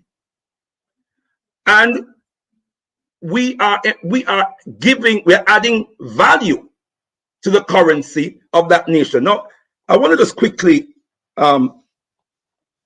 draw on and pray on the wisdom of the Osajifo Kwame Nkrumah, because I want our people to understand that we had a model for economic empowerment on the African continent, which was given to us, which was demonstrated to us practically by the Osajifo Kwame Nkrumah in the late 1950s on to 1966 when he was toppled. In 1963, the Osajifo Kwame Nkrumah at the Organization of African Unity, the inaugural meeting of the Organization of African Unity. Now remember, this Organization of African Unity came about as a result of a split on the African continent, where the Osajifo sought to inspire African nations to push for Pan-Africanism, the unity, the removal of these godforsaken boundaries that have been constructed to serve colonial imperialist interests and to keep us divided so that we can be easily conquered and controlled. That's what they were put there for. And the Osajifo tried to impress upon the newly independent African nations that we have to create a single African government, a union of African government. That is the first thing. We have got to get the political context right. through that unity, we can begin to empower ourselves. We speak with one voice on this African continent. We define our interests in singular terms. We will not have bilateral relationships between individual so-called African nations and these big giant imperialist nations. No, we will have Africa speaking to China, Africa speaking to Europe, Africa speaking to America, Africa speaking to India, Africa speaking to the big nations of the world. Okay, in that conference, he lays out a plan which he sought to urge other African nations. Let me just quickly say that vision of Pan-Africanism was only taken up by about 7 African nations. They were called the Casablanca Group because of a conference they held in Morocco, Casablanca, Morocco, and certain agreements that they had reached. Then you had a subversive element on the African continent that orchestrated an opposition to the Osagyefos Pan-African vision and organized themselves into something called the Monrovia Group, because that is where they met and decided on their subversive plans, led by people like Ufebwani of Ivory Coast and people like William Tubman of Liberia. But the meeting, the inaugural meeting of the OAU, or what became the OAU, was called because a big split was about to happen on the African continent. And the Osagyefo, along with Haile Selassie, the Emperor Haile Selassie, organized this conference so that there wasn't a split, disunity, and maybe even wars between some of the African nations. In this conference, the Osagyefo laid out this plan. He called for a commission to frame a constitution for the Union Government of African States, a commission to work out a continent-wide plan for the united or common economic plan for the Common Economic and Industrial Program for Africa. Common Economic and Industrial Program for Africa. This is 1963. He called for a common market for Africa, single market, an single African currency, an African monetary zone, an African central bank, a continental communication system, a commission to draw up details for a common foreign policy and diplomacy, a commission to produce plans for a common system of defense. Where's Brother Kweku? A commission to produce plans for a common system of defense. You know, your system of intelligence will be part of your system of defense. A commission to make proposals for a common African citizenship. One passport, one government. Yes. One central bank. Yes. One common market. Yes. Yes, this is 1963. The plan was laid out, as you say, The- my brother, in 1963. That is the vision for Africa, and that was the vision then, and it's as relevant today as it was back absolutely. then. I can give you just one more minute, leader, and then I'm putting my last question, and then we hopefully will have time to go around the table again. Time has absolutely flown by. Let me give you one more minute, please, leader. You're on fire, but time is against us. Fully understand, my beloved sister. Fully understand. We have to be very, very careful that we are not allowing others to define, taking the power to define reality, and that we are coming to accept their definition of reality. In that context, we have to be very careful about Muammar Gaddafi and what his intentions were for the African continent. He was an Arab expansionist first and foremost, who saw the African continent as weak and saw an opportunity for him to generate or create a power base because Islam was so widespread across the African continent. He called on Arabs from the Arab world. He said, Africa is a cultural vacuum, and called upon the Arabs. He said 2/3 of the Arab world was in Africa.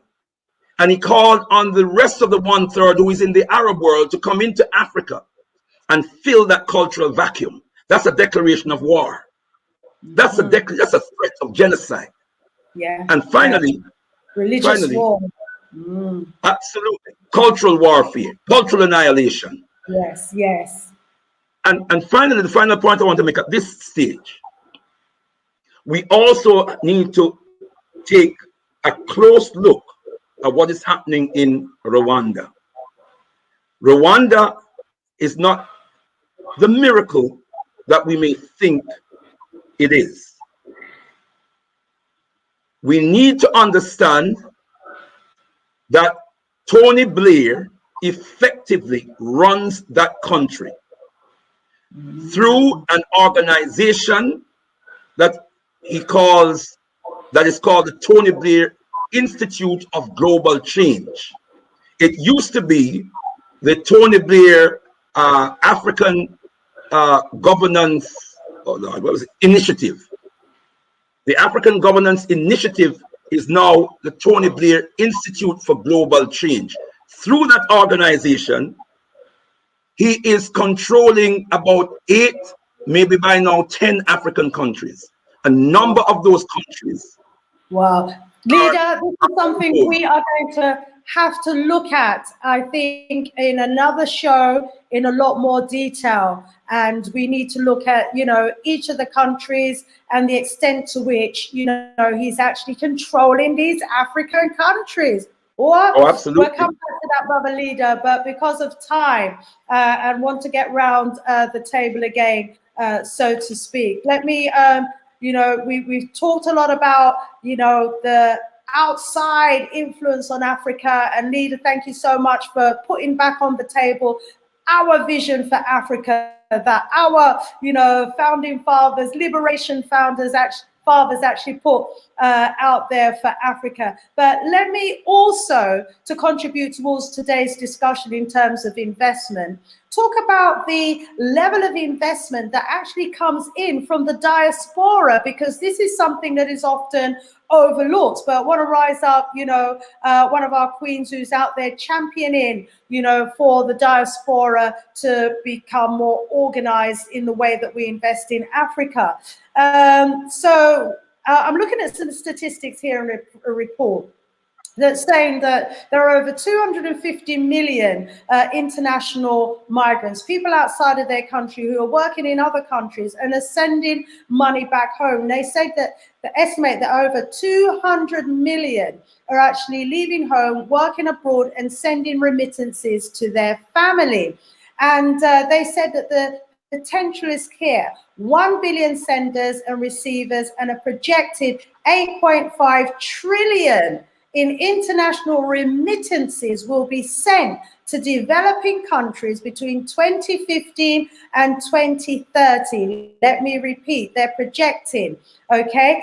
8.5 trillion in international remittances. Now, this is the extent to which Families abroad are actually helping their families in so-called developing countries. And these sums of money, somewhere I read, is something like 3 times the amount that countries like, America are supposedly sending in aid. Where is it? In 2017, US, $466 billion was sent to low and middle income countries, more than 3 times the official development assistance. So, these countries, they come in claiming to be bringing all of this assistance to Africa. Yeah. However, we are the ones who are bringing the assistance to Africa. That is the reality of the situation, and that development that we see happening on the ground in Africa, all of the construction, the houses that are being built, the schools that have been built,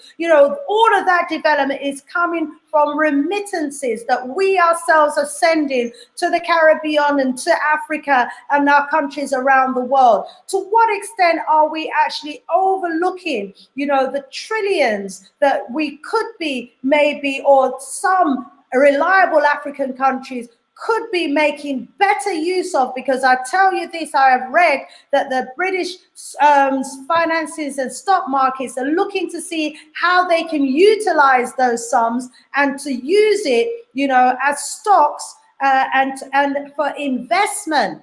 Isn't this something we ought to be doing? Brother Kwegu, let me bring you in here, my brother. It looks as though we're going to run over slightly, if it's okay with those in the chat and also with my panel. But I need to hear from you, Prophet. A lot has been said since you last spoke. The floor is yours, my brother. Yeah, just to say, I have to switch off dead on 10 because I've got another Zoom thing that I've got to go on. So I'll just switch off straight off at 10, yeah? The investments that's coming through the remittance is something that Africans has been doing for decades. To the Caribbean and to the motherland for decades. And I think that we are the biggest contributors to the development of Africa in terms of sending money back home to our families to help pay for school, to help develop or build properties, or to even sponsor schools itself.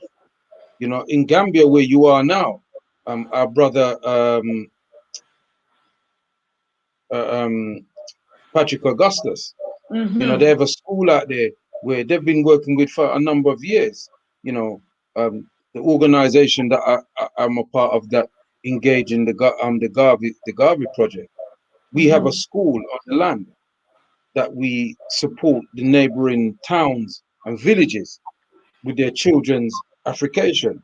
You understand what I'm saying? So, the contribution of diasporans, as you said quite correctly, my sister, is overlooked. But I must say this, that our brothers and sisters, some of our brothers and sisters in the continent, do not treat us with the respect that they should when we come there. And so a lot of them see us as a money ticket. Likewise, those of us who go to Africa think we are above the Africans who are there. So it's a two-pronged thing that we have to look at, and we have to address it as a people. But only we can develop ourselves. No other group is going to come and develop us for our benefit. Anything that they're coming to do, they're coming to develop themselves. If they were, Africa would have an infrastructure system par excellence. But what happened is, if you look at the countries, especially the ones that engage in the enslavement, the capturing, the kidnapping, the exporting of African people into concentration camps in the various carriers beyond Americas. Look at what their countries was like before they engaged in that, and look at them now. Belgium, France, Spain, Italy, Portugal, Sweden, Holland. Yeah, all these countries, the Dutch, all of these, Norway, all of them engage in kidnapping people and taking them to these various islands and working them for free for over 400 years. For real. And so when you look at these nations, these are the very nations who say, no, them coming to invest. You understand what I'm saying to you? Yeah, they're not coming to invest, they're coming to take. Yeah. You understand what I'm saying to you? Yes. Take the land, take the resources, but more importantly, take our minds. And the key thing in Africa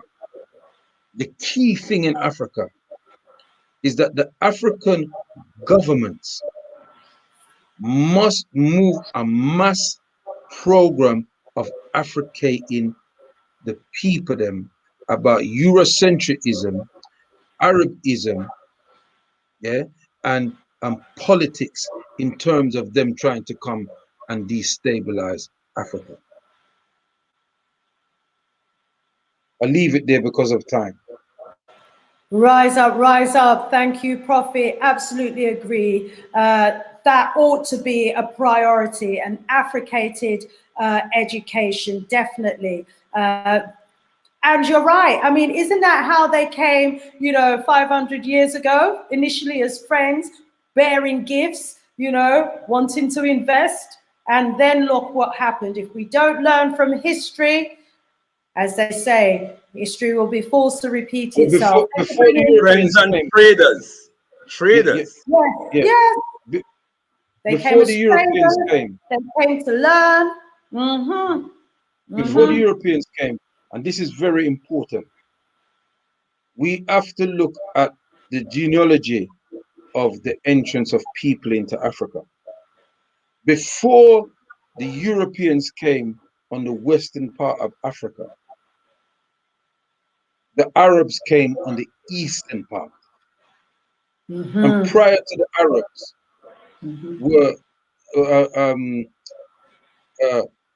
was the Romans, the two different Roman empires. One ruled from the first Roman Empire ruled from Rome, and the second Roman Empire ruled from Constantinople, the Byzantine Empire, which is now called Turkey. You understand me I say? Yes. And prior to them was the Greeks. And they came into the was north. the Persians. You understand what I'm saying to you? And we all know of the two Punic wars in North Africa with the Carthaginian Empire. You understand me? So we can never look at Africa without looking at the genealogy, the history of the invasion, because people just assume, and this is what is taught to Africans, that we just sat by and allowed them to just come and do what they want. It never goes up. As our late ancestor, Dr. Chancellor William tell us, we were fighting them for 6 millenniums. From the time of the Asiatics, what them call the Ixosis. 1785 before the Common Era. So, we must always put history in everything that we do and speak about. And that gives us a clarity of our situation now and how best for us to deal with it. You understand me? Absolutely. There's so much we can learn from history. Absolutely agree with you on that, Prophet. And I think someone was agreeing in the chat, we need to have a session which just deals with the history, and so that we can put all of these discussions within context, so much rich history coming out here. Brother Jammers, let me go over to you then, Brother Kabal, and we'll end with Leader Bandaka. Brother Jammers. I think I'd like to thank everybody as well on the panel for their contribution, and also the family that's been sending the messages. One of the key steps to our liberation, for us to rise to our original state and where we're going to return anyway to greatness, is we've got to stop being infected and looking at each other through European eyes. This is, as long as we're looking at each other through European eyes, we're not going to work together and build ourselves as a nation. What I mean by European eyes is that we are all human beings. We all breathe. We all bleed. We are family. But the European eyes do not see past the skin tone. They dehumanize you by the way, the very words they call you. They define you by a skin color. You know, they define you by a piece of land. You know, and as long as we look at and think along the European eyes, we're going to act like the European. So we have to throw away the European's concept of how you live in this journey of life. The European is being depopulated by nature. Nature is depopulating the European. He knows this. By his estimate, in the next 50 years, 1 in 5 people will be African. In 50 years, what's going to happen in 100 years? Disease is going to wipe them off the place of planet Earth, and they know this. By the heating of the climate, nature is fighting against them. We are the custodians of nature. They have the hunter's mentality because they know that their time is limited, so they act as the hunter. So we can't move amongst another species that is designed for the destruction of the planet. We have to be the defenders of the planet for our future and for our community. And for us, we are the greatness. We are the harmonizers of the planet. But the problem is, in an unbalanced state, we have to fix ourselves before we can fix anybody else. At the moment, we're trying to harmonize the unbalanced mind, and that's giving them power instead of giving us power. One more thing. If you listen to the word trade, it means to raid. So basically, they're coming to raid us with the trade. It's in the sound trade. And another thing, if you look at the word, they use tools when they're coming to trade. You reverse the word tool and you see the word loot. So these people are designed, they object. They dislike everything they see. That's why they see everything as objects. Object means you dislike. They observe everything. Observe means they don't serve nobody. They're obs against serving. If we wanna go by laws, let's go by the same rules that they go by. On this planet, they will not go under. They will never serve under one of us. So why should we be serving under one of them? We can't go by the laws that they've defined for themselves. We have to create our own code of practice and work together and rise as a family. Ashe. Ashe, Ashe, oh, absolutely. They won't serve under one of us. So why are we? Yes, indeed, serving under them. Let me quickly go over to Brother Kabbalah. Brother Kabbalah, back at you, my brother. The floor is yours. Thank you so much. Thank you so much for the great words that was just spoken earlier on. I believe that in the capitalist system, everything that is done is to profit the one who is doing it. If us as African people have to sit down and rely on the foreign investment, we are indirectly or directly contributing to our own destruction. It's a very unfortunate situation that some of our politicians who run for offices, they will speak to people and ask people to vote for them because they will bring foreign investors to come in our countries, bring jobs.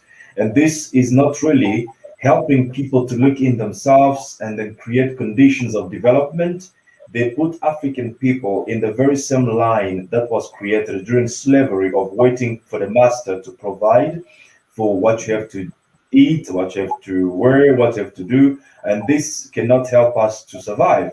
And actually, from the statistics that you've just demonstrated, that shows that African diaspora sent back home something like 43 billion US dollars, while America sent 17 billion US dollars. It means that we have the means, we have something, but we are lacking only organization or institutions. People are not very important. What is important is the institutions that people build, because through institutions, people can organize themselves and people can work together, people can achieve greatness.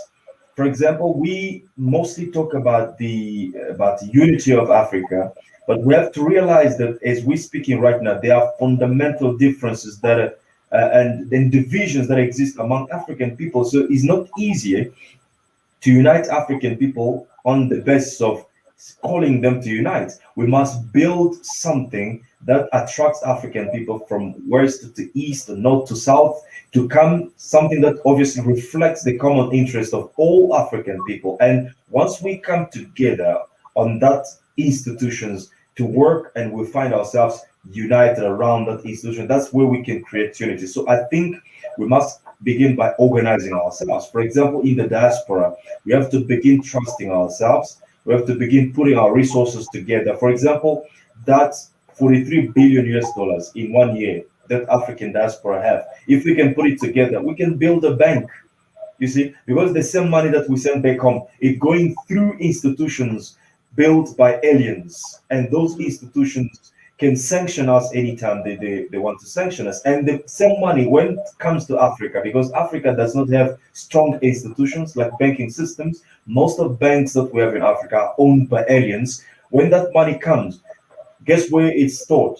It's being stored in aliens' banks. So it means the money comes to the African hands, and the next morning it goes back to the aliens institutions, because those are the ones who have supermarkets in our communities. They have things that we need in terms of basic needs in our communities. And some of our brothers who have things that we need, we even look down on them. We don't even support them because of the alienation of Negroes who look at himself as not deserving something good, and look at his peer as not worthy of support. So I think we have a lot of work to do, and there's no other good time to do it but today, by beginning by the most simplest thing that we can begin with, which is to trust in ourselves. As brother said, we must disintoxicate ourselves from the Eurocentric mindset and begin to look at ourselves as African people and leave Africa.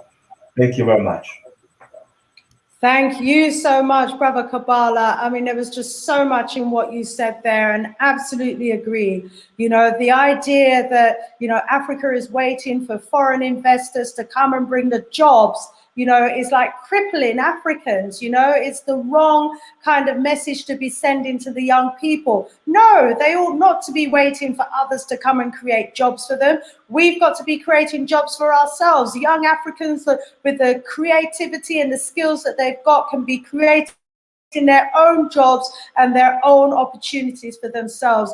Absolutely agree with King Nipikongo there. Well said, Brother Kabbalah. And thank you so much for your input today. Over to Leader Bandaka. Leader Bandaka, I mean, your words of wisdom, I mean, we could listen to you all night. We're already at the top of the hour, but we're going to extend a bit of time to allow you to conclude on what you were delivering to us so passionately a short while ago. And we will be inviting you back, and we'll be going more into history, because I could see from the responses in the chat that the history, the economic context, the political context, the historical context is just so important, and people were really enjoying that as you were bringing that. So let me just ask the audience and the panel if they can stay with us maybe another 15 minutes or so that we can give that time to you, Leader Bandaka, until you revisit us again. The floor is yours, Leader.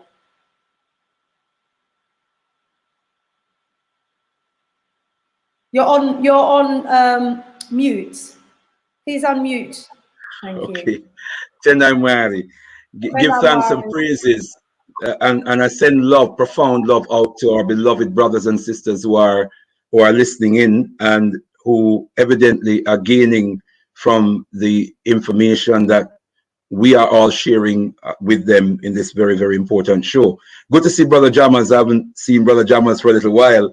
And good to meet Brother Kabbalah, our young brother. I'm always inspired by, young, fresh African blood. That is projecting in such a positive way. Brother has shared so much insight. You want to say something? Mic check. I wonder if you could lower your mic just a little bit. It might be peaking. Why we're asking for a mic check on that. Could be that. Is that any better? Yes, I think so. Thank you so much, Leader. You want me to bring it down some more? No, that sounds fine. Please continue. Okay. Tenai. Yes, definitions are also important. in addition to context, which is extremely important. What is the context?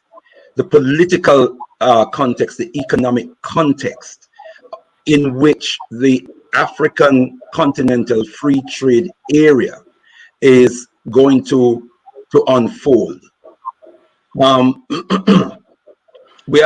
definitions are also very important. Decoding the enemy's language is extremely important, as we said before. In fact, I quoted Mama Frances Cress Welsing, great psychiatrist. She was a psychiatrist. She's an expert on the functionings of the mind, but she was an African-centered expert. And she said,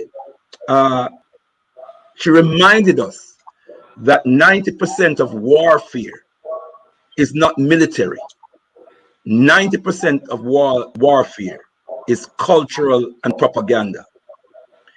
And she advises us that if we don't learn to decode the language of the propaganda, we will lose the war.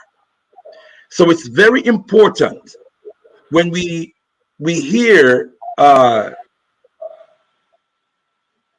in 5 Africans within the next couple of decades on the planet, or 1 in 5 members of the population will be African.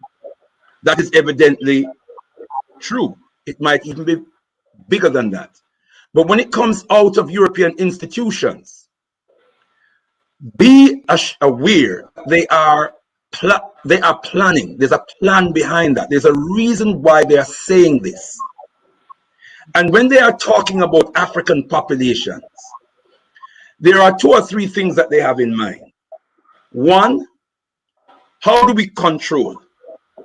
How do we curtail the population? How do we reduce the population to manageable levels? History teaches us that. They feel that the population of Africa is out of control to the extent that we are unprotected. We are incapable of protecting ourselves. They will just create conditions to destroy African lives until the numbers come down to controllable numbers. Another interest they have is cheap labor. Cheap labor. And I believe this is where the imperialists are going now. Africa is the last frontier in their globalization project. They are now seeking to bring Africa into that globalization project. It's a very insidious scheme. Very, very insidious scheme. And I wonder whether this Africa free trade area, we need to look at it very, very carefully in terms of whether this is Pan-African driven. This is the vision of Pan-Africanism that we're seeing, or is this Africa being sucked into the vortex of European imperialist globalization project? We have to be very, very careful. It sounds complex, but it's something that we have to unravel. Yeah. Another thing is, and again, this is part of the globalization project. When they're talking about population, they're talking about markets. They're talking about markets. Certainly the Chinese had eyed up Africa, at least from the 80s. They had eyed up Africa as a place where Chinese economic expansion can unfold. And you've heard me say time and time again, whoever controls Africa rules the world. That is the fundamental principle of global geopolitics. Whoever controls Africa rules the world. China is in a race with America to become the #1 economic power in the world. And China is not far behind. Its economic growth rate is much faster, about 3 times that of the USA. It's not far behind the USA. China also has a massive standing army that can protect her boundaries. Now we can learn a lot from China. We can learn a lot from China. We don't have to mimic China, but there are certain underlying, in fact, people should know this. Mao Zedong was one of the 25,000 people who were gathered at the Madison Square Garden in New York in 1920 for the first of Marcus Garvey's UNIA, International Convention of the Negro People of the World. Mao Zedong was inspired. He studied Garvey and Garveyism, but he applied it to China and China's interest.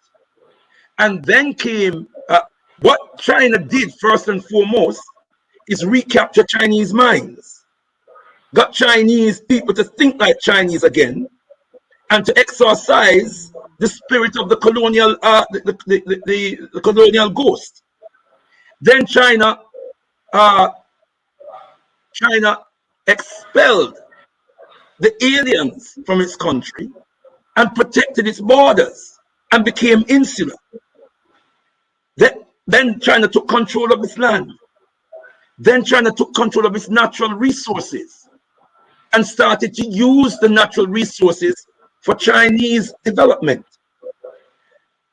It was after China, then China established in that process a political system that works for China. And it's a single party system that works for China. The Osagefo tried to do the same on the African continent. He tried to get us to understand this multi-party system does not work within the context of an ex-colonial nation that has the hawk of imperialism hovering over its head, waiting for an opportunity to swoop. All these are anomalies that we as an African nation have to resolve before we can be confident about whatever economic programs we are going to undertake. And let me just say finally for the moment, again, in respect to decoding, when we hear these Europeans, and this narrative started with the Europeans, 6 of the fastest growing economies in the world are on 6 out of 10 of the fastest growing economies in the world are in Africa. That was a prompt to multinational corporations to come into Africa and invest in Africa. It was a prompt that China is gobbling up all of these investments. Come back into Africa. You can get 6%, you can get 8%, you can get 10% return on your investment. That's what that was about. It wasn't a carrion call to Africans, you see, and it's flawed in many other ways that I don't have time to explain. But we have to be very, very careful. They're speaking to each other. They're not speaking to us. They are speaking to each other and they are coding. And what we need to do is to decode. Decode so that decisions that we make going forward are serving our interests. Tendai Mwari. Tendai Mwari, Leader Bandaka, as always, good to hear your views and your perspectives on these very important issues that we've been discussing today. We've already gone 13 minutes over time. I want to thank all of those in the chat for staying with us. I want to thank my panel as well, each and every one of you for, the invaluable contribution. I want to thank Prophet Maduti in his absence as well for his contribution today. It's such a fascinating conversation, and there's so much more that needs to be discussed on this topic. You can hear that Leader was just getting started. You could hear Prophet was just getting started with the history. You could hear the wisdom that was coming from young Kabbalah there, in terms of the African vision. And then Brother Jammers, just had so much that he wanted to break down. He's just trying to decide which words he's going to pull out of all of what's been said to break down for us. fast. So, but all being well, family, we will be back next Wednesday, same time, from 8 p.m. GMT time through to 10 p.m. GMT time. We start at 8 p.m. sharp. As you can see, going along the bottom of the screen, if you've just joined us, there has been an appeal that we have been making on behalf of our brother, what's his name? I'm so sorry. Our brother Mumia Abu-Jamal. He is a brother who was a former member of the Black Panthers, we were learning earlier, and he was a freedom fighter, and someone who the establishment and security forces actually feared, so much so they framed him with the murder of a police officer and, put him on death row. But because of the campaigning, we learned today, they didn't go ahead.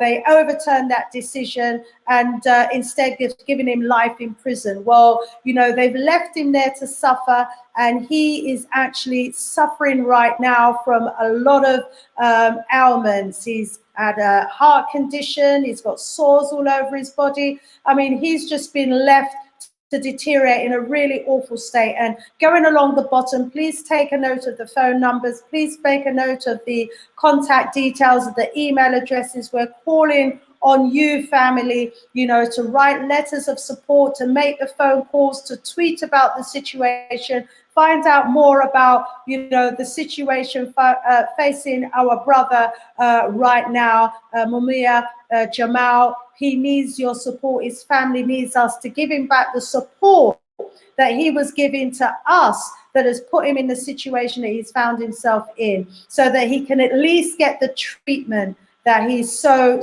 deserves. We are a people with humanity. We believe in treating people humanely, and there are those who have no humanity, who we have to call upon and insist, try at least to demonstrate some humanity. We are only too aware of the extent of the wickedness, that these people are able to dish out on us as a people. Our history, makes that plainly obvious to us. And so if we don't, insist and call on these people to demonstrate some humanity, our beloved brother is just going to be left to die in pain and misery. And no one deserves that sort of way to die. This is not the days of our enslavement, and we have the voice and we have the freedom, right now, to be able to insist that our brother